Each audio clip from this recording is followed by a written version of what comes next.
Well, welcome everybody. Happy Wednesday. My name is Graham Johnson, for those of you that I have not met in the past, and I want to welcome you to Financial Executives International's Baltimore's chapter speaker series featuring Christine Hurt from Ayers Saint Gross. I'm going to give a quick background on Christine in just a moment. Before we do that, I have the pleasure and honor of being able to give a quick plug for First National Bank, one of the sponsors of FEI and the Baltimore chapter here in Maryland. First National Bank, for those of you that don't know, is a diversified financial services provider with a geography that covers really Ohio all the way down through Pennsylvania, Maryland, and into the Carolinas, as far south as the Carolinas. A lot of exciting things happening here at the bank. And recently we completed an acquisition of Howard Bank here in Market, bringing us to, I believe, the fifth or sixth largest bank in the region. We're very excited to have not only their clients join us, but also their teammates. Should be great things for the organization overall in the years ahead. And really what drives us, and one of the things that I think made Howard an attractive acquisition is being able to meet the needs of our clients. So whether it's commercial loans, deposit and treasury services, even wealth management, insurance, equipment finance, private banking, even as far as capital markets. We have a full suite of products really to meet the needs of businesses and business owners. Enough about the bank. That's my quick shameless plug for the day. Really the topic at hand today, and something I'm very excited to hear about, because this is a topic that I've heard come up quite a bit for a lot of clients we work with that are looking for a transition plan for ownership and want to reward employees, is really the power of an employee stock ownership plan. And Christine Hurt, who is the CFO of Ayers Saint Gross, a local architectural firm that really has a global presence and a global client base, is going to give us an overview of what's worked really well and maybe some of the challenges and things that she's had to overcome, or the organization has had to overcome, not only in implementing, but continuing to execute on being an ESOP. So Christine is a principal and chief financial officer of Ayers Saint Gross, as I mentioned. It's a multidisciplined architectural design firm. After her first stint with public accounting at Ernst & Young, she has more than 30 years of diverse experience managing accounting, HR, and IT functions in the built environment for businesses ranging from $50 to $200 million in revenue. She is currently a vice president of the board of trustees of the Baltimore Chamber Orchestra and a mentor to several students at the University of Delaware, her alma mater. So Christine, without any further ado, thank you very much for offering to do this and giving us an overview, and the stage is yours. Please tell us about all things ESOP. Okay, thank you. Thank you, Graham. Let me share screen and then we can start the presentation.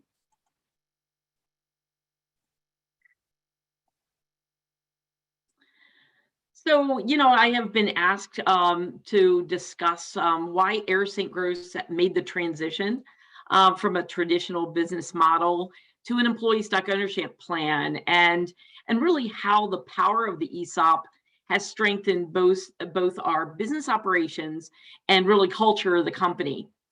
My interest in ESOPs began in the 1980s, but my passion in ESOPs has only grown as a CFO with Ayers Saint Gross. As Graham mentioned, following my stint in public accounting, I began my career in the built environment as controller of an engineering firm in the Baltimore area. Several of our competitors at the time, including my husband's firm at the time, transitioned to an ESOP, and I was really mesmerized by the financial transparency of the organization to its employee owners. I can tell you that the other firms that I had been involved in up to that point were definitely, we versus them, and the owners and leaders versus all the other employees, and I just found that this employee ownership relationship with the leaders was just fascinating. Fast forward 30 years, and I had the opportunity to interview with Ayers Saint Gross for the CFO position. And so I've been in that position for about 5 years. But I think what clinched the job is not only that I had been in the architectural, engineering, construction space for 30 years, but I came to the interview having binge read and practically memorized the National Center for Employee Ownership's book on understanding ESOPs over the previous several days. And, I had it all highlighted. It was very nerdy. So, but let me tell you a little bit about Ayers Saint Gross. We're a 190 person firm, and we're growing. We're a multidiscipline design firm headquartered in Locust Point.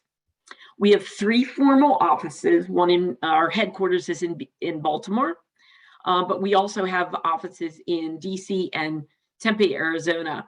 But as Graham mentioned, we have a footprint that spans the globe. We work for primarily higher education and other mission-driven clients. You may be familiar with some of our current clients or projects: Purdue University, Arizona State, Washington College on the Eastern Shore of Maryland, Missouri Botanical Gardens, the Smithsonian, King Salman University in Saudi Arabia, and a teaching hospital in Hong Kong. 100 years following the founding of our firm in 1912, our owners were in their 50s, as many owners find themselves, and they were looking for an exit strategy. And the things that were important to them were that they preserve the legacy of Ayers Saint Gross. I mean, being from 1912, they were like, we've been Ayers Saint Gross for a while. I think we want to continue that legacy. But they also wanted to leave the firm to next gen leaders, because we had some really strong up and coming leaders. And then to strengthen the culture of the firm. So they went out and they hired some experts in organizational development. And really, after being presented with a number of options, the owners decided that an ESOP was the way to go. And I think one of the things that really spoke to them is that, we've got polling question number 1. Denise, you're on. Who owns your organization? Is it publicly held, private equity, privately owned, employee owned, nonprofit, or other?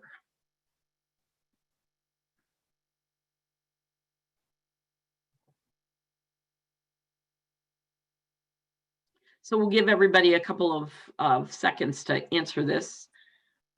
But it looks like most of the firms, the people on this call at least, have privately owned, that wouldn't be private equity, but privately owned firms. And I would say that, like, for example, architecture firms, the average architecture firm is only about 7 to 50 people. And so it's relatively small. It's owned by relatively few people. And so when you get to your 50s and you go, oh my gosh, I'm going to be retiring in 10 to 15 years. And, what do I do now? And so employee ownership and selling to your employees is certainly an option.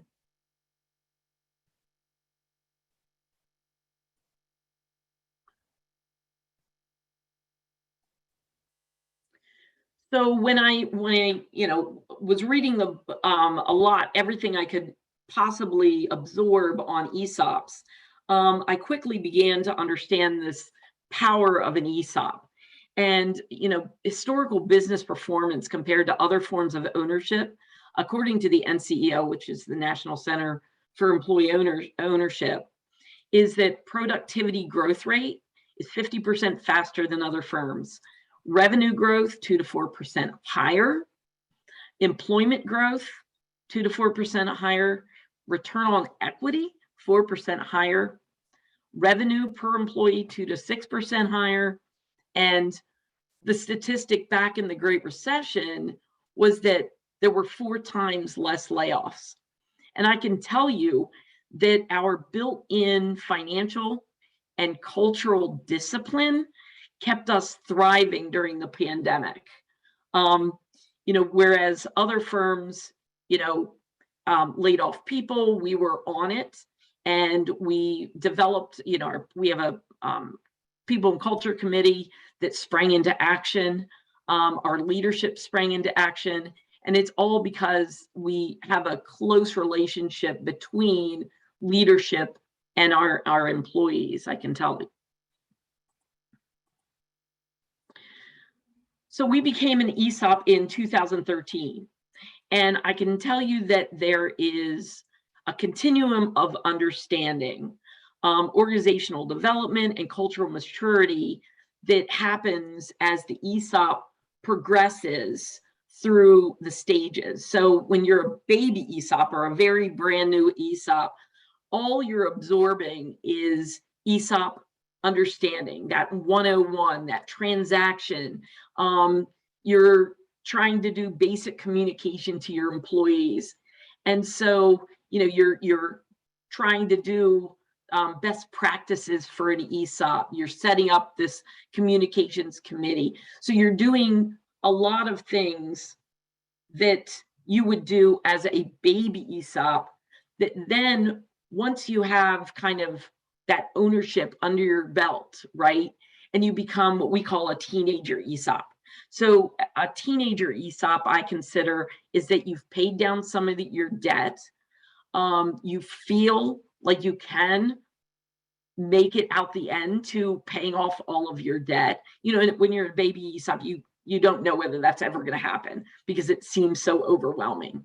And then as a teenager ESOP, you kind of relax, you educate your leadership. And then as a mature ESOP, you've paid off your debt. You're now transitioning your thought process to other things that mature ESOPs have to deal with, which is kind of how do you pay your terminated employees at the end of the day? How do you buy out those employees? So you basically go through each one of these things, ESOP understanding, organizational development, and you go through a cultural evolution as you go through these stages. But our CEO likes to say it's a marathon, not a sprint. And so every time we kind of get back on our heels and say, "Ooh, what do we got to do next?" It's like we have to sit back and say, "Okay, let's go to a conference. Let's talk to other firms in our stage of ESOP, and then and see what best practices are, and really formulate what we need to do next." I would like for you to take away 3 concepts today. Make sure there is a thorough understanding of the ESOP at every stage in ESOP life and at every level of the organization. You need buy-in. You need buy-in at every level of the organization, but the only way you get buy-in is through that education and understanding. So you want to develop a professional organizational structure that can facilitate the ESOP learning curve, and manage your ESOP compliance and really sustain your growth. And then really the biggest thing that you can take away from this presentation is that you want to create a culture of employee engagement where everyone learns and understands that responsibility of employee ownership. You really have to blur that line between leadership and employees, and you do that through ESOP understanding.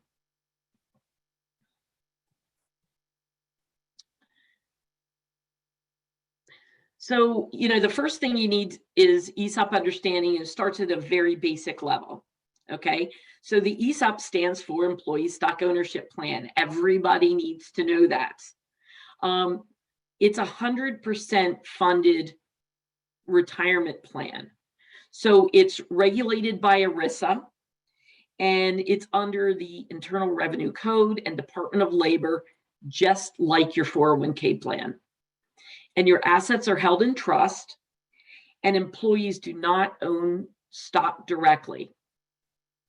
So it's designed for long-term compensation. We use it to motivate, retain, and reward existing employees, but we also have that element of trying to use it to attract new employees. And it really depends on what stage they are in their careers. It's less impactful, I would say, on the young people coming into your firm than it is people in mid-career. So, you have to deal with those kind of communication issues. But in general, if you say you've got, a retirement plan that you're completely contributing to, it really adds some weight. And so we're doing things this year, or in the next 2 years, is that we're going to come up with a kind of a total compensation review for each person, so that they can really understand what the impact and what that value is to each employee. But another important point is that it provides for shareholder liquidity. So it's continual transfer of ownership to current employees. So each step of the way, somebody leaves, you're buying back their stock, and then you're recontributing it to current employees. So as opposed to being privately held by 7 people, or whatever your ownership is, and then what you need to do is then figure out a way to buy that stock. This kind of is a mechanism that provides for that continual transfer of ownership. And the best thing, yes? Hey, I'm sorry to interrupt. A question just came up in the chat that says, can you provide a 401k and do an ESOP? Yes, you can. We have both. And primarily we have both. One, because the employees can contribute to a 401k. It's like 401ks have been around for 30, 40 years. And so people understand it. They understand that they benefit by contributing to the 401k. They understand that the employer is providing a match. So it's really a direct relationship, is that I contribute and my employer contributes to me. Whereas it's really a hard concept to get across that no, in an ESOP, the company is providing all that to you. There is also a combined 401k ESOP called a KSOP, which I don't know much about, but and you can put those two together, and it's provides for a more of a diversity of investment. But I can't really speak to that. But yes, you can have a 401k and an ESOP at the same time. Hope that answered your question. But what I was kind of saying is that the best thing is with an S Corp ESOP, there are no taxes at the federal level, allowing for investment back into the ESOP. So what is the current rate? 21%. That's 21%. Then you can feel comfortable contributing to your employees, and so it's kind of a win-win. And so, me as the CFO, I spend a lot of time with the the ESOP Association, which is really an organization that is for advocacy at the in the legislature. So we pay for lobbyists and things like that, because it's really important that S Corp ESOPs retain that federal tax exempt status. or it would not be nearly as attractive. So, once you understand the ESOP fundamentals, those are just the mechanics. So employees really need to know that the benefits of the ESOP are deeper than that. So I kind of talked about, the reason you would have a 401k plan is because employees understand it. So once you have an ESOP, you spend a lot of time telling your employees and explaining that the power of the ESOP is that as owners, they share the responsibility of ownership in a way they never have before. And then they share in the wealth. And so that's something that's kind of foreign to the average employee until they get to this ownership level or the senior leadership level. Polling question number 2.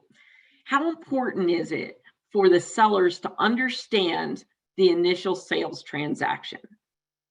1, not at all. The lawyers have my back. The basics, I'll understand the details when I need to, or I'd better understand it's my money at stake. So, and that goes for the employees and the sellers. So it's kind of an important concept to take away.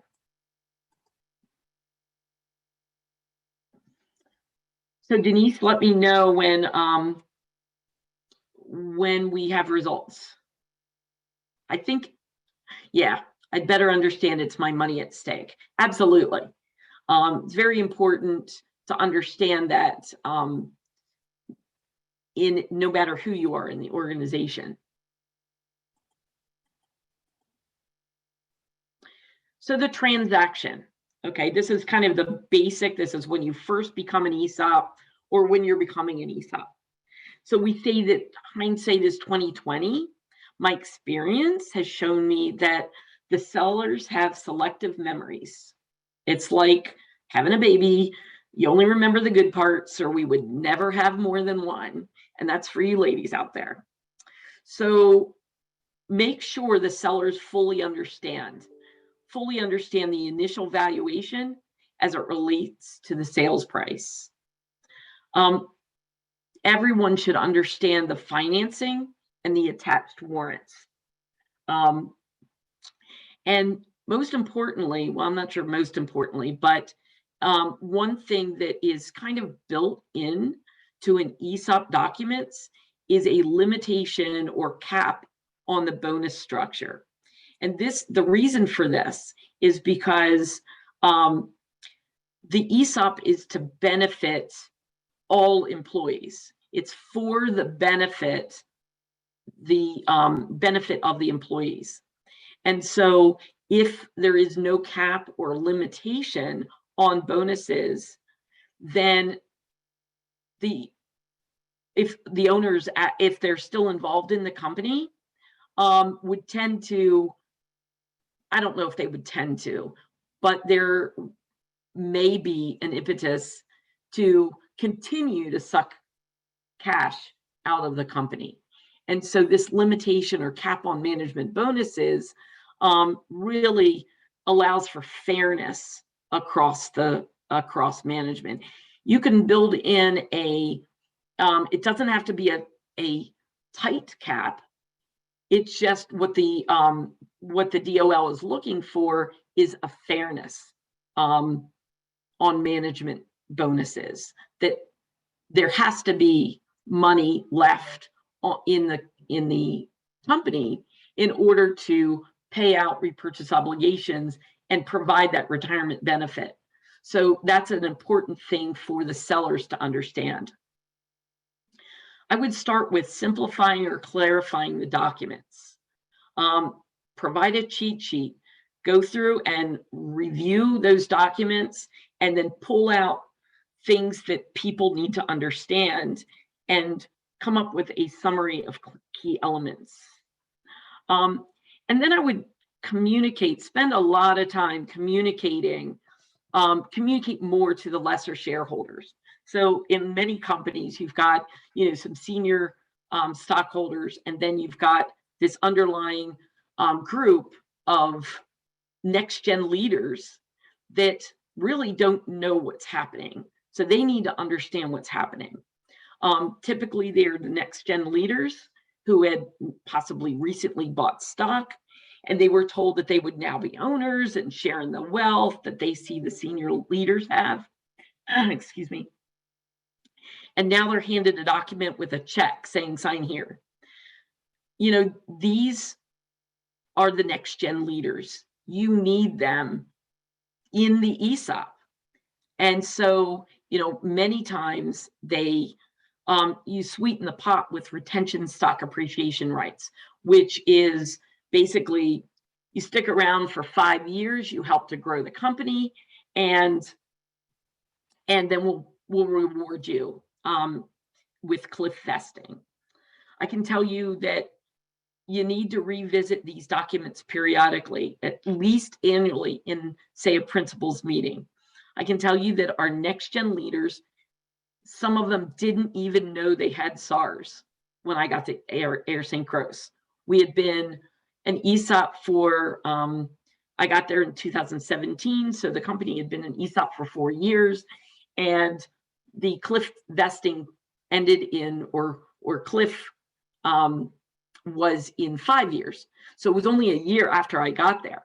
And it was amazing that there were probably 15 people that were offered these SARS, these retention SARS, and literally half of them left. It's like, why would you do that?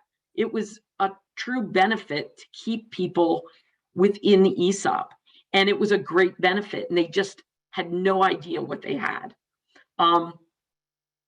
And they can help. That's what the retention SARS are for, is to really help grow the company from its infancy as an ESOP. Another example is that our senior leaders didn't really even understand, or our senior leaders or our former owners that were still involved in the company really didn't understand the documents. And so, you know, we had lots of ideas in order to benefit the employees. And 6 years later, when we were paying off our debt, the tension in the room was palpable because I'm giving them information that they clearly didn't understand or didn't remember, and they didn't understand what those original documents said or meant. So definitely those documents are your key to, the basis of your ESOP and the basis of understanding. Christine? Yes. David has a question. He says, as an S Corp that transitioned from a C Corp, there are tax consequences if sold within 5 years. Is it possible to create an ESOP within that 5 years without those repercussions? I don't know the answer to that. I came post-transaction, but I can certainly, if you give Denise your email, I can get back to you on that. I appreciate the question. I just don't know the answers. I wouldn't want to give you the wrong answer.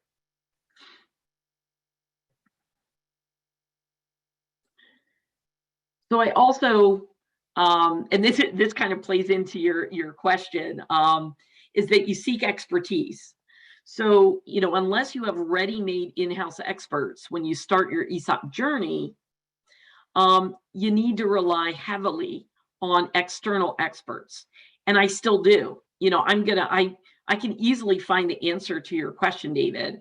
I'm already paying them an annual fee as my trustee, as my valuation consultant. We have auditors that have to audit the plan. We have bankers that provide financing. We have a record keeper. And so I use them to further my understanding and develop my expertise. And then as you go along on that continuum, you can develop an in-house expert, or multiple experts within your firm. It was interesting, our CEO, Luann Green, when I started this journey with her, she and I knew very little about the financial aspects of the ESOP.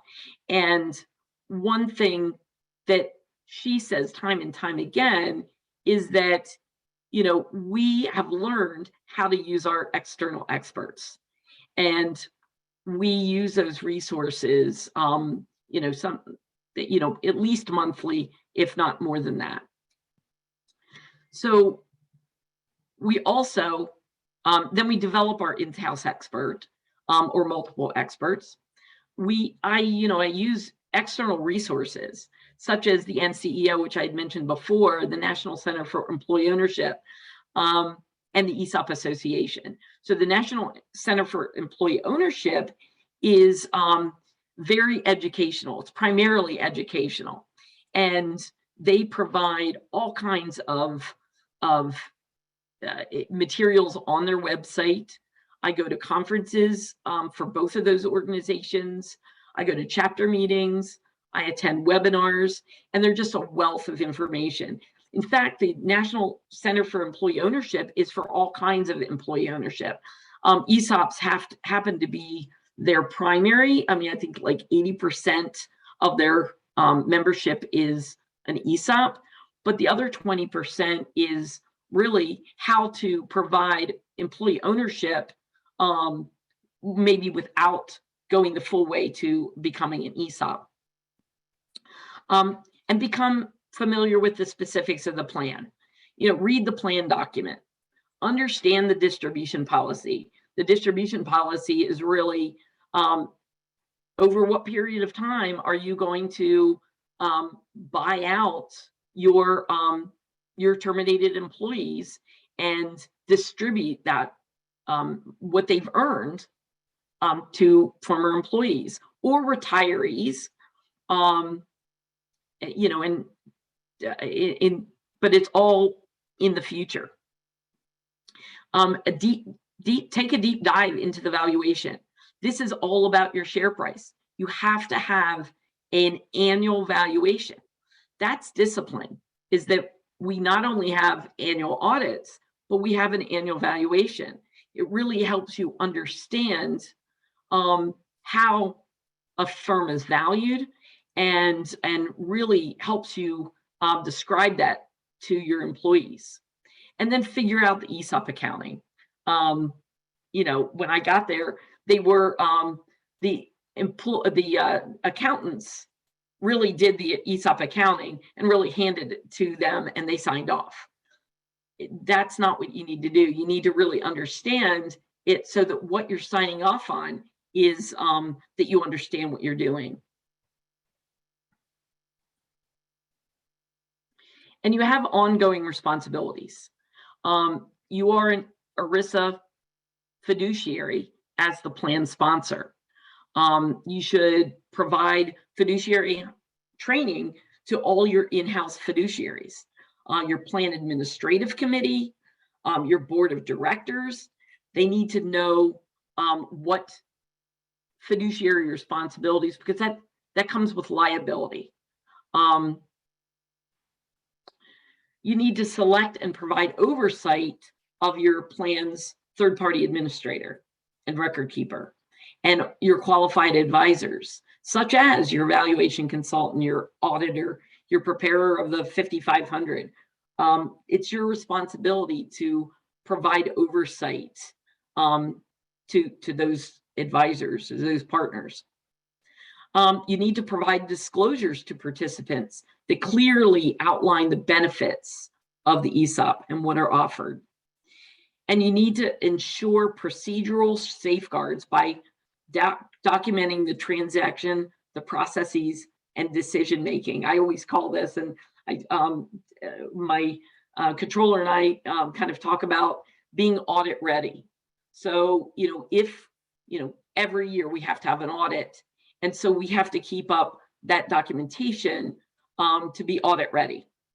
We have to ensure that plan funds are protected and managed in the best interest of the participants. And this might all sound familiar because this is the exact same thing with your 401k plan, is that you are a fiduciary and you need to provide the right investments or a quality investments. And that's the same thing with your single investment is your company. And that's what you're investing in. So it's your responsibility to protect those assets. Christine, we have another couple of questions in the chat. Okay.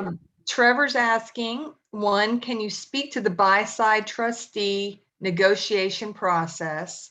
And two, did you design the ESOP with a targeted benefit rate in mind to both sell the benefit to employees often focused on current cash comp and to manage your long-term repurchase liability? That is that is a great question, because that's this slide. Okay, timing is impeccable. So on the buy side, can you repeat that question, please, Denise?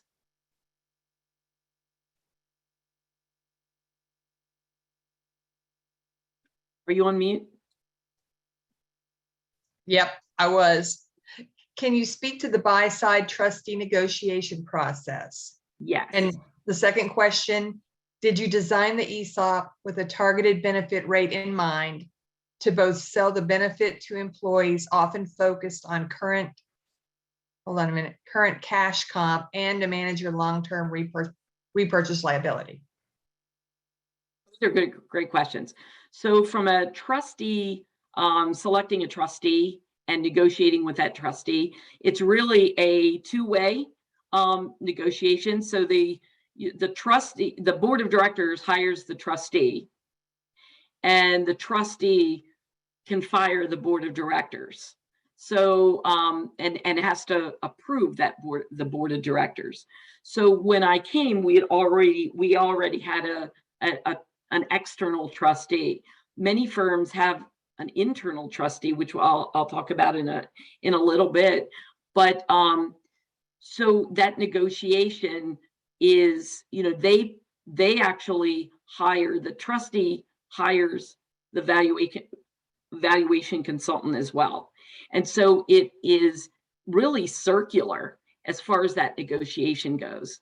And, when you go to the NCEO, they have a number of trustees, and your board of director has to vet the trustees when you first become an ESOP, just like you would vet any and your record keeper, just like you would vet any of your trusted advisors. And then once you have that trustee, they have the power to appoint the board of directors, and the board of directors has the power to replace that trustee. So it's a really balancing relationship, and it's all about governance and oversight. And so I'm not sure that answered your question. From a financial standpoint, to me, you vet them like you would vet any other partner, and then you would get, estimates for being a trustee, just you would get estimates for or proposals for any record keeper or anything like that. So that's on the trustee side. On the ESOP sustainability side is that you mentioned providing a benefit level. And I can tell you that our company did really not go into the ESOP with the understanding of what a benefit level is. And a benefit level is really the amount of benefit that you would provide to your, it's a percentage of your salary. So for example, our company now makes cash management decisions, the annual release of shares to participants, and whether to segregate funds of terminated participant accounts on an annual basis.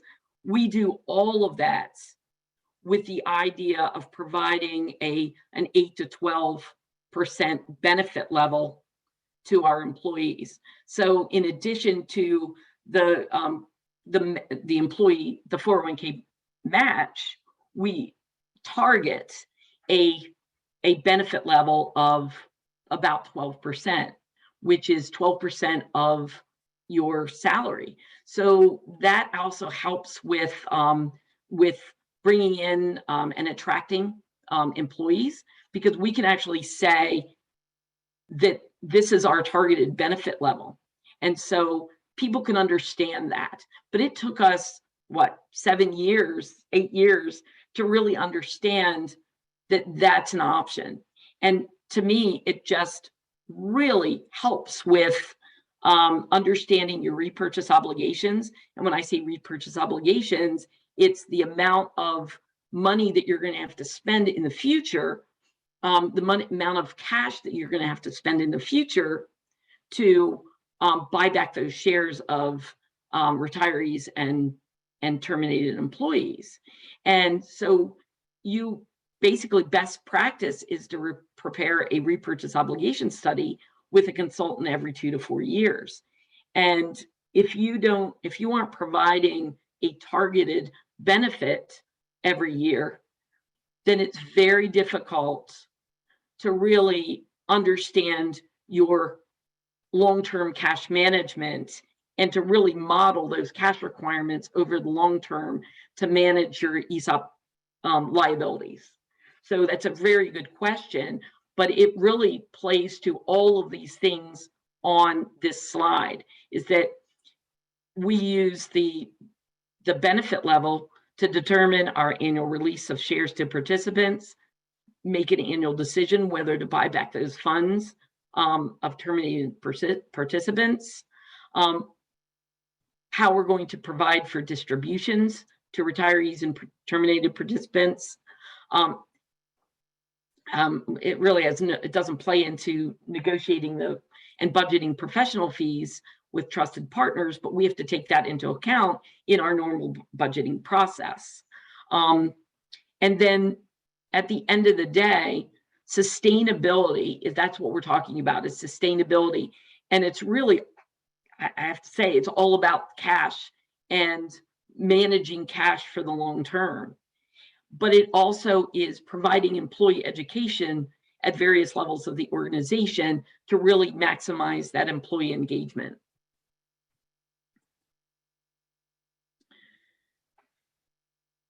So from an organizational standpoint, this is kind of the second point I wanted to bring home, is that we professionalized and we're given advice to professionalize the organization, the management, corporate management functions of the organization. And when I say that, I mean finance, HR, IT, operations, marketing, because that allows senior management, like for example, our architects, who played a role in every one of those. So we had senior leaders, owners that were architects and knew the business of being an architect. But we allowed them to get out from under those business tasks and focus on long-term development of our next gen leaders and growing the firm, business development, all those things that are best left to people that have been in that industry for a long period of time, and puts that corporate management function into the hands of people that have been doing this for, in my case, over 30 years. One of the things that is the discipline was preparing a strategic plan every 3 to 5 years and preparing an annual business plan. Again, when I came, the company budgeted the revenue line, but never budgeted expenses, what they were going to have to spend in labor. So it really brought to light that the business plan is not just about the finances, but it's what are you going to do to achieve those goals? And so, from a strategic plan, that's it's very deep, right? And that's every 3 to 5 years. But your annual business plan we put together really is budgeting. And, all the people on this call are financial executives, and they don't realize that many small businesses are not disciplined about putting together an annual business plan or really understanding the underlying business operations. And then educating your employees regarding the annual valuation and share price is that, this is their money and they're excited every year to understand how our share price grew. Now you got to communicate when it doesn't grow, but you're also providing the employees with more shares every year. So in general, their account balances will grow, whether, because we do add shares to their accounts, and then it also increases or has increased over the years in share price. And consider an external trustee. So many companies, especially when they just start out as an ESOP, have an internal trustee. And I'm going to talk about wearing different hats and how it's a fiduciary responsibility really to wear the right hat at the right time. If you have an internal trustee that's making trustee decisions you can come up with the same people that are on your board of directors and the same people that are on your executive management team, is that it's very difficult and very, very much human nature to not being able to wear those different hats or to understand when you need to wear a different hat. And so I would consider, I would recommend considering an external trustee. Polling number 3 is, do you have an external or internal trustee?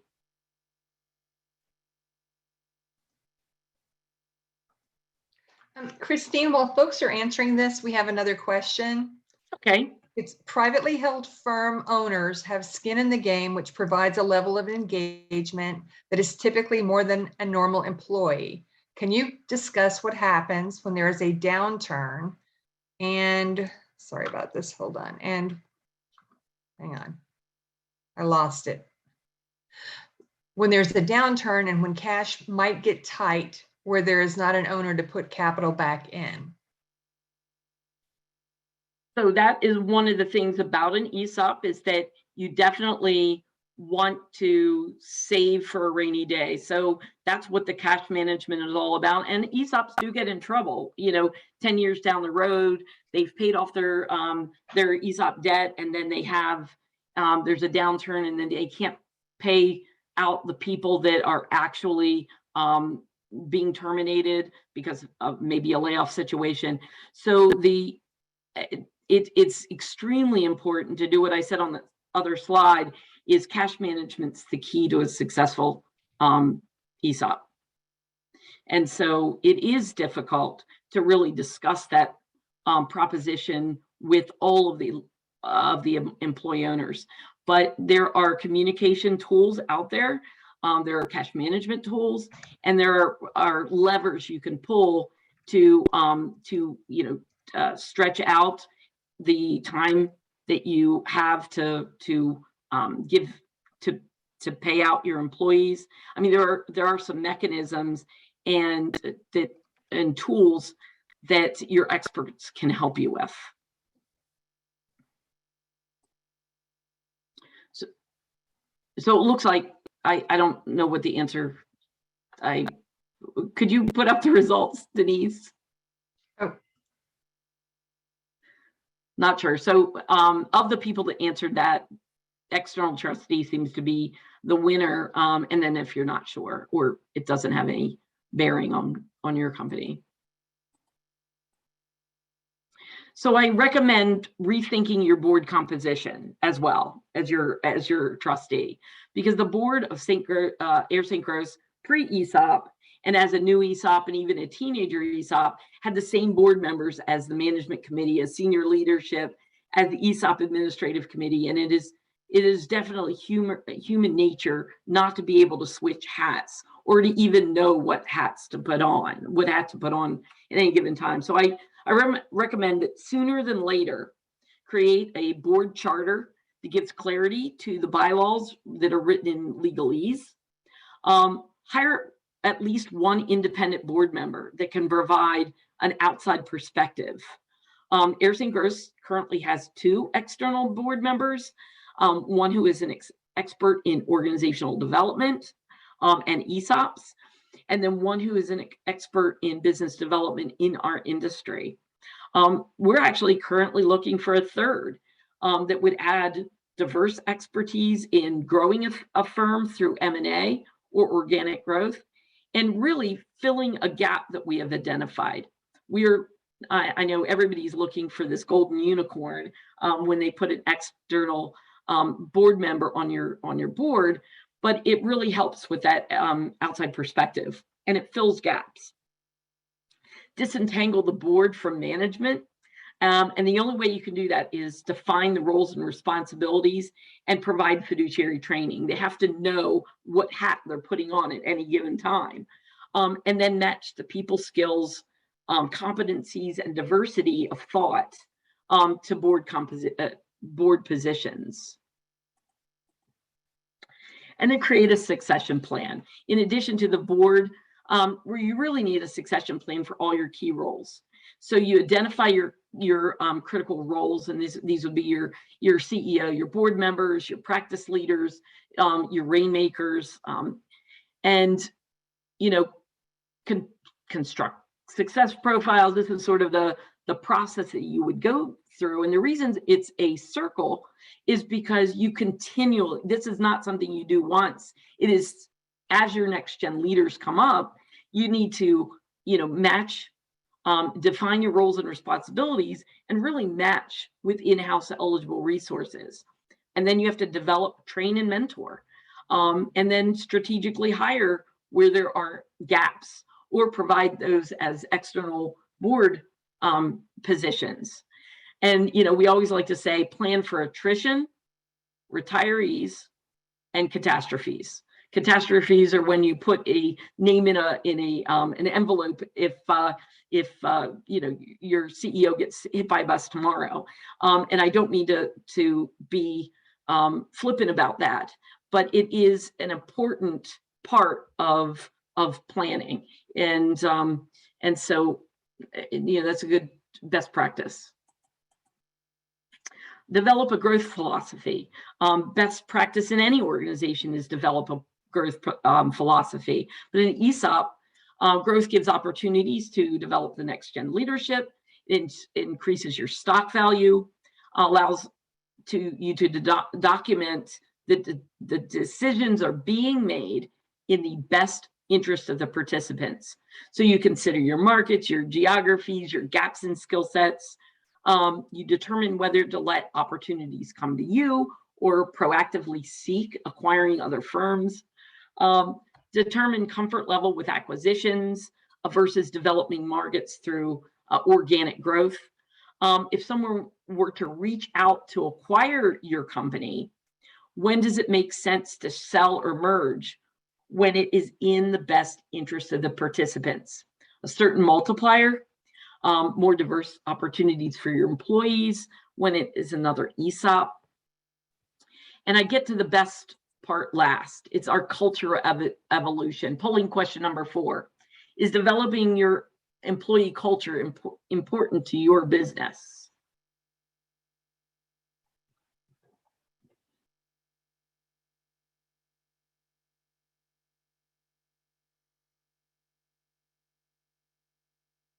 So I knew this wasn't a trick question. I mean, it's yes, obviously, because and maybe not for any individual company, but I find that employee culture is really, I'm going to read this because I love this quote, but firm culture is a business issue that has significant impact on the venture's ability to generate a return on investment and should be prioritized and measured just like other business objectives, such as financial growth, product development, sales, marketing, and the like. Culture is defined as identity and personality of an organization. It consists of the shared thoughts, assumptions, behaviors, and values of the employees and stakeholders. Culture is dynamic, ever-changing, and evolves with time and new experiences. So this is not a static culture, evolves. So communications committee is recommended when your ESOP is created, since firm culture is so important. It took years for our communications culture of committee of 5 people to evolve into people culture committee of 20 plus individuals. Our people and culture committee is just a framework for many initiatives that we were already doing. The formal framework is useful in recruiting and encouraging engagement. So we can throw this up as a slide or hand it out, and people just feel like there's a sense of belonging. We have 6 intertwined subcommittees: mind and body, professional development, ownership and finance, celebrations and connections, equity, diversity, inclusion, and community engagement. And as you can tell, all of these are intertwined. I mean, each is facilitated by someone on our corporate management team, but it has team leaders from all of our offices and all of our disciplines. So some of our successful initiatives, we celebrate the ESOP 3 times a year, at least.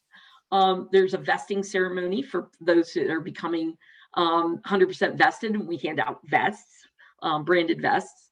We have Employee Ownership Month in October, where we put on things all throughout the month, and about being an employee owner. Collaboration Day, we have a stock price reveal in May, which everybody gets super excited about. We provide leadership in the community. We introduce design to local students, which is our pipeline. Participate in a costume design competition. We encourage participation in nonprofits, community service, the American Institute of Architects, the National Center for Employee Ownership, etc. We share knowledge through our intranet and externally. And then we feel it is so important to provide financial and ESOP education. So ESOP Education 101, fundamentals of the ESOP. ESOP Education 201 is how do I create value as an employee owner? We provide financial literacy and transparency in other ways. We're developing one now called Where Does Our Money Go? And then we do personal investment seminars, just like you would do with your 401k. And then we provide health and wellness opportunities, a local gym membership reimbursement, run for charity, that sort of thing. And that's my wrap up. I do have some takeaways. Several things I want you to take away for a sustainable, successful ESOP is that ensure a thorough understanding of the ESOP at every stage in the ESOP life cycle, at every level of the organization. Develop in-house expertise to facilitate the ESOP learning curve.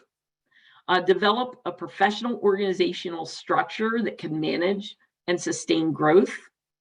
And create a culture of employee engagement where everybody learns and understands the responsibility of employee ownership. And that brings us to our last polling question.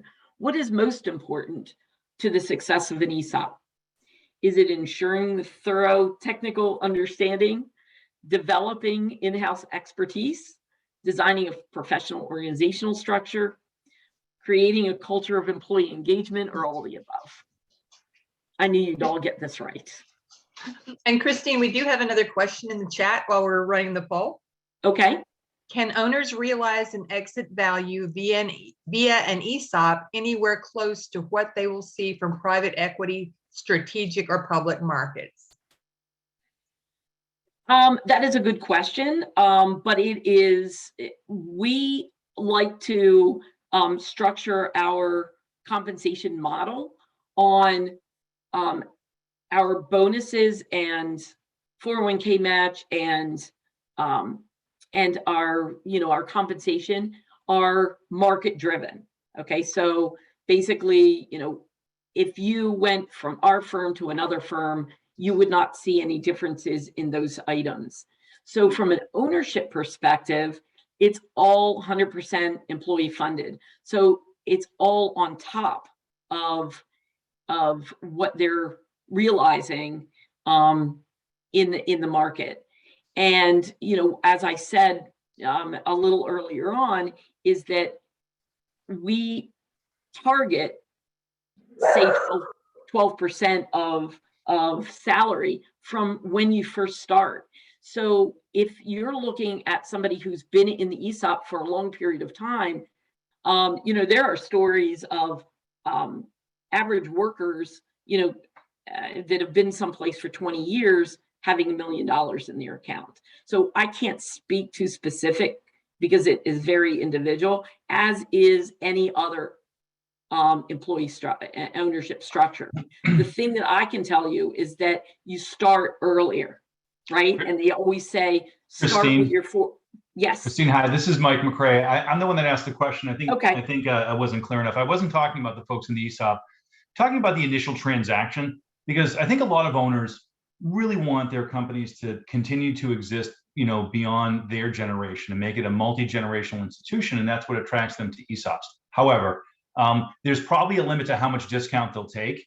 And so my question is, when you're looking at these valuations, can an ESOP get anywhere close to a sale to private equity, to some other private consortium, public markets, or a strategic buyer, in the case of a large, conglomerate coming in and picking them off?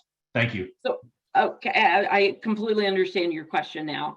I would say that you hire a valuation company and they come in and make a value determination that is market driven. So, and that pot is sweetened by, say, warrants in the initial transaction. So I can't speak to necessarily public markets or private equity because I don't know what returns they get on an initial transaction. But I can tell you that you, as an owner, seller, can realize market rates. And those valuations, as you know, are done by, the three methodologies of comparisons to public companies, similar companies being sold, and in the current market rates, and then your determination of discounted cash flow, right? So you've got three methodologies that I know of. There's other methodologies for determining a price of a company, but you hire a valuation company, and they will go through those several methodologies, and then they will, and the discount they put on us being privately held would be the same discount, which is only like 2%, that they would do in another situation if you were selling to private equity. The only difference is that probably private equity they pay what they want to pay, right? They don't necessarily, they can take the results of the valuation and increase it. Whereas, because they want to buy, they've targeted this company and that's what they want to buy.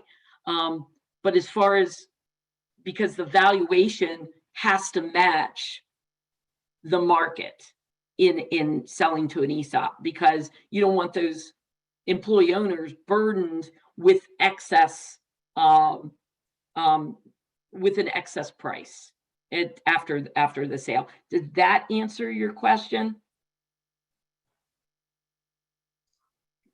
Yes, I think so. It's really helpful. I appreciate it. Okay. So obviously everybody got this question right. It really is all of those four things that would really point you toward success and sustainability in your ESOP. So I thank you for asking me to speak. And if you have any other questions, please go through Denise and she'll get me those questions and I will certainly do the research. And I haven't forgotten about you, David, earlier in your question earlier in the presentation.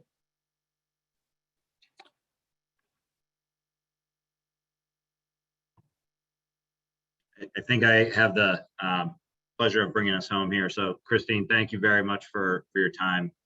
Really appreciate the overview and what made this, successful, and some of the lessons learned along the way. Obviously, an ESOP is a lot to unpack, right? And it requires more than an hour. And I think, today we scratched the surface and really appreciate the perspective that you were able to share. I know that there'll be some other questions, and hopefully Denise can leave these open, and maybe we can pass those on now that we're past the 1 o'clock time that we set for concluding today's event. I do want to mention, and I forgot in my opening comments, we do have another event coming up in April, which is on April 20th, which is titled Winning the Great Resignation and the Future of Finance. And forgive me, Denise, who is going to be our guest speaker for that? I believe we have a Robert Half representative, if I'm not mistaken. Perfect. Wonderful. Anything else for the greater good of the cause, Denise? No, I think that does it. I'll make sure that everyone gets a copy of the presentation and a link to the recording once it's posted on YouTube. That's great. Much appreciated. Christine, thank you again for your assistance here. We really appreciate it. You're welcome. We do typically make a contribution to our speakers' charity of choice. So if you could please let us know, if not now, in the coming days, where we can make that contribution, it'd be greatly appreciated. Okay, thank you very much. Thank you. Thanks, everyone.